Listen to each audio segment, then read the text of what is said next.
morning, 3rd and 4th grade. Today I want to read to you Chapter 5, Part 4 in our science books, Water Changes State. So let's start reading. Water's melting point. Molecules of solids are packed tightly together and move more slowly. In most solids, the molecules have a strong attraction for each other.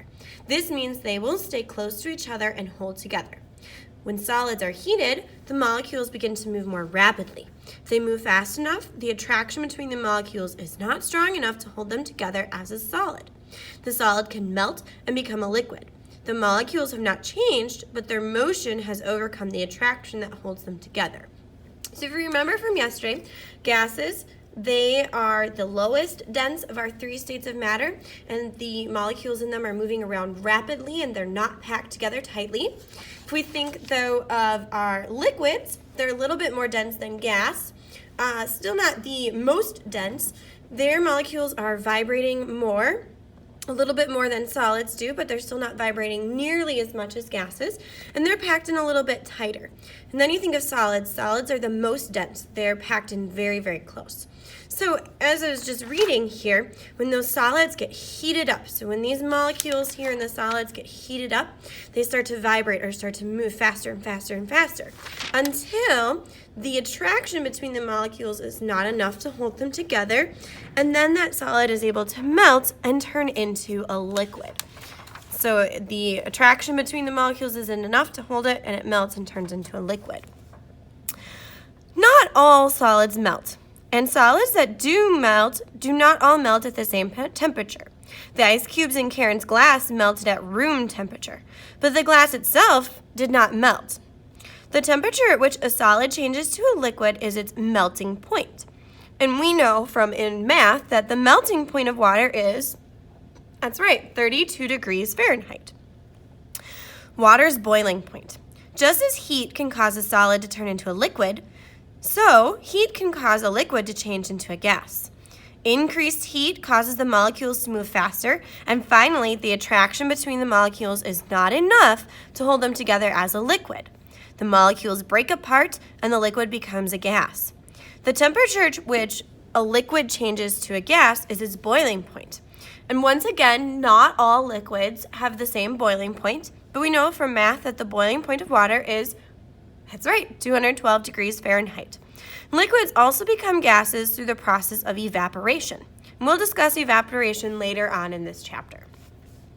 Unique water. We've talked a lot about how God has made water very unique. Here's another reason why it is very unique. Because of the way its molecules are made, water does not behave as other liquids like orange juice or milk do when it changes state. Most substances expand. So they start out small in the liquid state and they expand or get bigger when they're heated, and then they contract or get smaller when they become colder. This is true of solids, liquids, and gases. It is true of water at most temperatures. The temperature at which liquid water changes to a solid, or its freezing point, is 32 degrees Fahrenheit. This is called the freezing point of water. Did you notice that water's freezing point and melting point are the same? When water is at 32 degrees Fahrenheit, some of its molecules are solid and some of them are liquid, which is very, very cool. Just before water gets cold enough to freeze, a strange thing happens. At 39 degrees Fahrenheit, water begins to expand and become less dense as it gets colder. Water that is colder than 32 degrees Fahrenheit has completely changed to a solid, ice. Ice is larger and less dense than the same amount of liquid water. This is what causes ice to float. If water behaved as other liquids do, the ice would be smaller and denser than an equal amount of liquid water, and it would sink. So most liquids, when they are getting colder, and getting colder and colder and colder, their molecules start getting closer and closer, packed tighter and tighter together, getting more and more dense, which is what we looked at a couple pages ago, that a solid is more dense than a liquid. But water is unique, that as it gets closer and closer to that 32 degrees Fahrenheit, so around 39 degrees, instead of getting packed tighter and tighter and tighter, it expands. Now, it doesn't expand a ton, but it expands enough that that ice is able to float on water instead of sink. It says, why does this happen? Scientists have not discovered exactly why, but if you think for a minute, you can see it as a good plan. Think of a very cold winter day. The water on top of a pond will freeze. If water acted like other liquids, the ice would contract, become denser, and sink to the bottom of the pond.